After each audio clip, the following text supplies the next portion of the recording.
हमारा जो जीवन है वो एक अनुपम भेंट है परमात्मा की, और मेरे ख्याल से हमको, जैसा मैं जीता हूँ ऐसा मैं आपसे अपेक्षा करता हूँ कि हम हमारे जीवन को बहुत समृद्धि से जिए। जीवन समृद्ध होना चाहिए, और हमारा हमेशा समृद्धि से जो ख्याल होता है, विराजन भाई ने बात की, समृद्धि से जो ख्याल होता है वो ये होता है कि समृद्ध आदमी कौन जिसके पास पैसा है, समृद्ध आदमी कौन जिसके पास बड़ा बंगला है या नाम है। पर थोड़ा सा भी भीतर जाएं तो आपको सबको ये बात अनुभव में है कि जीवन की असली समृद्धि जो है वो है हमारे संबंध। अगर हमारे संबंध समृद्ध नहीं है तो ये सारी समृद्धि दो कोड़ी।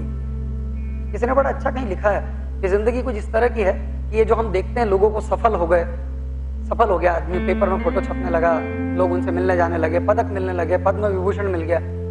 तो किसी ने बड़ा अच्छा लिखा है कि ये जिंदगी जो है ये इस तरह की, वो नींबू की जो रेस होती थी ना कि चम्मच मुंह में लगा करके नींबू लगा करके दौड़ते, तो उसने बड़ा अच्छा लिखा है कि जो चम्मच है वो तो है ही मुंह में, और वो जो नींबू है वो तुम्हारे संबंध है। और अगर दौड़ने में नींबू कहीं गिर गया बीच में और तुम सफल भी हो गए, पहुंच भी गए, तो तुम जीते हुए नहीं कहलाओ।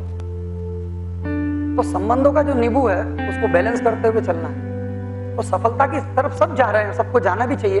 सब तरह की समृद्धि की बात करता हूं मैं, कतई नहीं कह रहा कि रुपये से समृद्ध नहीं होना चाहिए। क्यों नहीं होना चाहिए, बहुत समृद्ध होना चाहिए। मगर पहली समृद्धि है संबंध समृद्ध।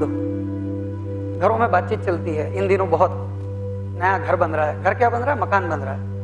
मकान में फलानी टाइल्स लगाएंगे, फलाना रंग करेंगे, छत में ये लगेगा, बाथरूम में फिटिंग में ये लगेगा।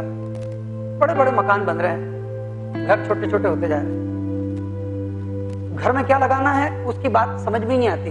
घर में दरार पड़ रही है, घर की टाइल्स उखड़ रही है, घर के छत में छेद हो गए हैं, उसका ख्याल नहीं है। हमारा ख्याल है मकान अच्छा बनना चाहिए। जावेद अख्तर ने बड़ा कहीं अच्छा कहा कि जावेद अख्तर ने कहा कि मैं इसे लाख सजा लूं, इसे लाख सवारूं, कमबख्त ये मकान है कि घर ही नहीं बनता।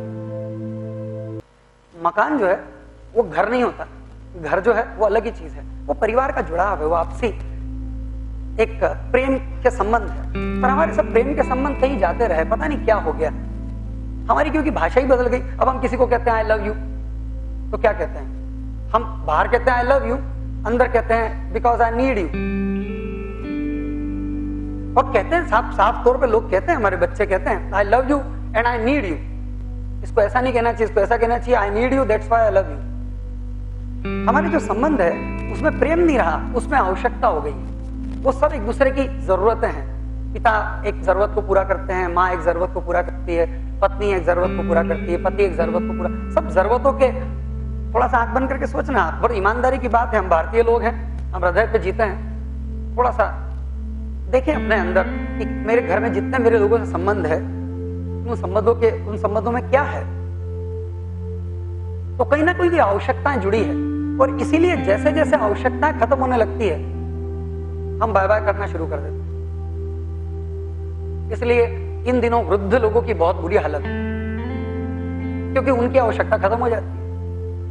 बड़ा सुंदर कहते हैं ओशो, बहुत अच्छा कहते हैं ओशो, कहते हैं कि अपने बच्चों से तो सभी प्यार करते हैं, जानवर भी प्यार करते हैं, गाय बिल्ली कुत्ता बकरी सब अपने बच्चों से प्यार करते हैं। बच्चों से इसलिए प्यार करते हैं कि उनसे अभी आने वाली बात है, अभी चीजें पूरी होने वाली है। पर कोई अपने माँ बाप से प्यार करे तो इसका मतलब पुरुषार्थ। यहां वो साबित करता है कि मैं पुरुषार्थ है, मेरा समझ है जीवन। तो माँ बाप से प्रेम करना ये उल्टी बात है, ये उल्टा चलना है, उल्टा कोई भी नहीं चलता।